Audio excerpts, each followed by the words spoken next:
मैं रानी शेख, राष्ट्रीय अध्यक्ष राष्ट्रीय एकता फाउंडेशन से।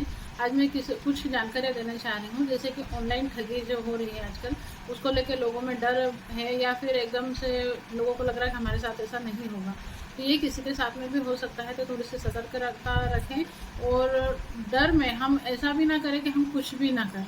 देखिए, जब से हमारे हाथ में मोबाइल आया, हमारे डॉक्यूमेंट्स ऑनलाइन सब जगह पे अटैच हुए, तब से हमारी अपनी प्राइवेसी नाम की चीज़ें तो खत्म हो चुकी है। तो अगर कोई व्यक्ति ये सोचता है कि मैं कुछ भी ऑनलाइन काम नहीं करूँगा या कोई लिंक को ओपन नहीं करूँगा, कोई PDF नहीं खोलूँगा, मैं अपना फ़ोटो DP पे नहीं लगाऊंगा, तो मेरे साथ में कोई भी किसी तरह के साइबर क्राइम नहीं होगा, तो ऐसा नहीं है। वो किसी के साथ में भी हो सकता है, क्योंकि हमारे डॉक्यूमेंट्स सभी जगह पे अटैच किए गए हैं, करवाए गए हैं हमसे, और उनकी सुरक्षा के नाम पे कुछ भी नहीं है। हमारे हाथ में मोबाइल है, और जिस दिन से हमारे हाथ में मोबाइल आया है, हमारी प्राइवेसी नाम की कोई चीज़ रही नहीं है। अगर किसी को लग रहा हो कि मेरे बारे में कोई कुछ नहीं जानता था, हमारा मोबाइल हमारे बारे में सब कुछ जानता है, इसलिए प्राइवेसी नाम की हमारे पास में कोई चीज़ नहीं रही। कई सारे लोग ये हैं कि जैसे महिलाओं को अक्सर बोलते हैं, या घर वाले भी कि फ़ोटो DP पे ना लगाएं, या फिर कहीं पे भी स्टेटस पे फ़ोटो ना डालें। तो आप नहीं डालेंगे, आपके किसी परिचित के मोबाइल में भी यदि आपका फ़ोटो है, कहीं पे से भी आपको फ़ोटो मिले, और अगर आपके साथ में गलत होना तो वो होगा।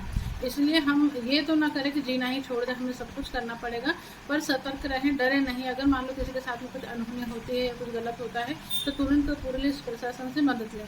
देखिए, साइबर ठगी के कई सारे वो हैं, जिसमें कई सारे लोग बोलते हैं कि APK फाइल को डाउनलोड नहीं करना चाहिए। APK फाइल डाउनलोड करने से हमारा डाटा चोरी हो जाता है या हमारा मोबाइल हैक हो जाता है। तो आपकी जानकारी के लिए मैं बता दूं कि APK एक फ्री एप्लीकेशन है, मोबाइल एप्लीकेशन है, जिसमें कोई भी फाइल को डाउनलोड किया जा सकता है। मान लो कोई मेरी ज़रूरी डॉक्यूमेंट्स है, तो उसको भी मैं APK फाइल में डाउनलोड कर सकती हूँ, या मुझे किसी की शादी की पत्रिका देनी है, कुछ भी वीडियो देना है, कुछ भी देना है, या आप भी करना चाहेंगे, तो APK फाइल में उसको डाउनलोड कर लेंगे। अब अगर मान लो हम बिल्कुल डर के ही बैठकर वो फाइल को, वही हमारे काम की हो गई और उसको भी हमने डाउनलोड नहीं करा, तो गलत हो जाएगा।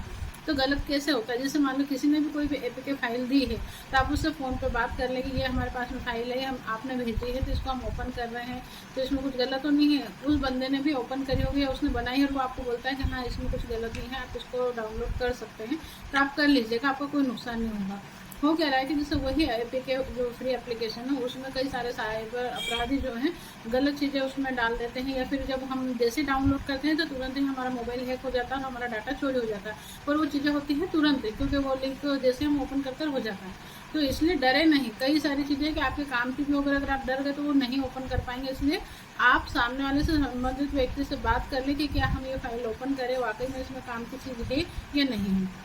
जैसे कि अभी बीच में आपने देखा होगा कि MP में एक कलेक्टर महोदय के मोबाइल हैक हो गया था। कैसे हुआ था? तो उनके किसी रिश्तेदार परिचित ने उनको एक शादी का इनविटेशन कार्ड दिया था। हमारे रिश्तेदार हमें कार्ड देते हैं और वो PDF में देते हैं, तो उन्होंने जैसे ही PDF ओपन करा, उनका मोबाइल तुरंत हैक हो गया। तो अब ये सारी चीज़ें देखते हुए क्या आप आपके रिश्तेदारों के शादी का कार्ड ओपन नहीं करेंगे? करना पड़ेगा। ऐसे अभी कुछ दिन पहले मेरे भी एक रिलेटिव के परिचित थे, उन्होंने मुझे कार्ड जैसे सेंड करा, मैसेज किया, मुझे उस चीज़ पर थोड़ा सा शक हुआ, मुझे लगा कि ये फेक है। फिर मैं थोड़े से टाइम मैंने वेट किया, तो पता चला कि वो सामने वाले का ही फ़ोन आया, बोले मेरा मोबाइल किसी ने हैक कर लिया, और मेरे जितने भी परिचित हैं सबको ये शादी का कार्ड PDF के रूप में जा रहा है, वो जो लोग भी इसको ओपन कर रहे हैं उनका मोबाइल हैक हो जा रहा है। तो अब ये है कि हम क्या शादी के कार्ड ओपन करना बंद कर दें या कोई PDF खोलना बंद कर दें? हम एक बार सामने वाले को फ़ोन लगा के क्लियर कर लें। अब जैसे कि कई सारे लोगों के साथ में ऐसा होता है कि मैसेज आता है कोई रिलेटिव का कि मुझे इतने हज़ार रुपये चाहिए, और वो पैसा डाल देते, उसके बाद पता चलता है कि ये तो साइबर क्राइम हो गया उनके साथ में, किसी और फेक व्यक्ति ने ये सारी चीज़ें मांग करी थी। तो हम ऐसा तो नहीं कर सकते कि हम हमारे रिश्तेदारों को पैसा देना बंद कर देंगे। तो जैसे ही अगर किसी रिलेटिव के पास से कोई मैसेज आता है अर्जेंट कि भाई आपको पैसा ट्रांसफ़र करना है, तो आप एक बार सामने वाले को फ़ोन लगा लें या परिवार वालों को फ़ोन लगा लें, वो अगर सही है तो आप पेमेंट ट्रांसफ़र कर दें, बाकी अन्यथा नहीं करें। क्योंकि मेरे ही नंबर से मेरे रिश्तेदारों को अगर फ़ोन जाए और उनके पास मैसेज जाए कि पैसा ट्रांसफ़र कर दो, और हो सकता है कि मैंने नहीं किया हो और कोई साइबर अपराधी कर रहा हो।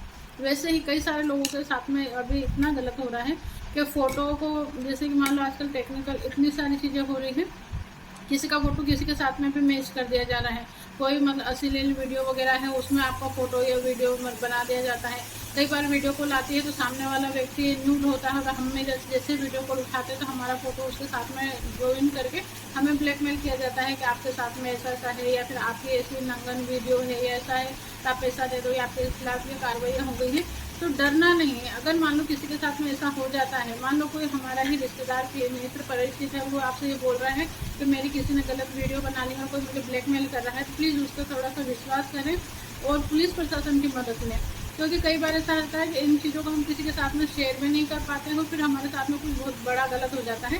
क्योंकि मेरे ही एक परिचित पुलिस विभाग में है जिनके बेटे का मतलब इसी तरह से फ़ोटो वगैरह किसी के साथ में जोड़ दिया गया था, और उन्हें बार बार ब्लैकमेल किया जा रहा था। कई बार पैसा ले चुके थे उनसे, नई नई शादी हुई थी, मतलब शादी टूटने के कगार पे थी। फिर जब मुझसे बात हुई और मैंने उनको बताया कि ऐसा होता है, आप डरे नहीं और आपकी मैसेज को भी आप समझाएं और पुलिस प्रशासन की मदद लें, शर्म ना करें। तो बोले मेरे कई सारे रिश्तेदारों को मेरी ऐसी वीडियो भेज दी गई, ऐसा तो आत्महत्या करने का मन करता है। तो ये सारी चीज़ें नहीं करें। अगर कोई कह रहा है कि आपकी नंगन फोटो वीडियो आ गई है तो आप बोल देना कि ठीक है आ गई तो आ गई। मरने से बेहतर है कि आप उस चीज़ को स्वीकार कर ले कि किसी ने जोड़ी है तो आप उसका सामना करें, पुलिस प्रशासन की मदद लें, अपने मित्र परिचित की मदद लें, पर डरे नहीं। क्योंकि जहाँ हम डर जाते हैं वहीं हमारे साथ गलत हो जाता है। और ये चीज़ है कि हम अब सारी चीज़ें डर के अगर कुछ भी नहीं करेंगे तो जी नहीं पाएंगे, क्योंकि हम तो कहीं पे भी सुरक्षित ही नहीं है। हम कोई भी लिंक कहीं से भी आएंगे उसको ओपन भी करेंगे। बहुत सावधानी रखते हैं, मैं खुद बहुत ज़्यादा सावधानी रखती हूँ, पर फिर भी मैं खुद मानती हूँ कि भाई कहीं पे भी कुछ भी हो सकता है। तो उसके लिए बस एक ही बात है, जैसे कि आज मैं बताऊँ कि मेरे पास में एक फ़ोन आया था कि आपके नाम से भोपाल क्राइम ब्रांच में एफआईआर कटी गई है और आपके मतलब वीडियो वगैरह गलत वीडियो वायरल हो रही है ऐसा।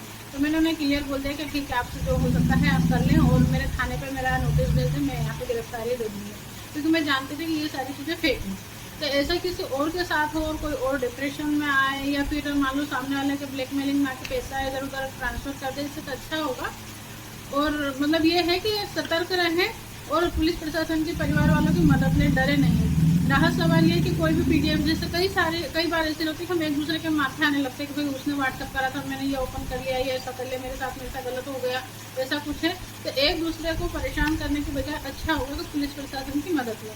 तो मैं तो निश्चित हूँ आप लोग भी डरे नहीं, और किसी के साथ में भी अगर ऐसा कुछ होता है तो वो अपने मित्र परिचितों से बात करें और पुलिस प्रशासन की मदद लें।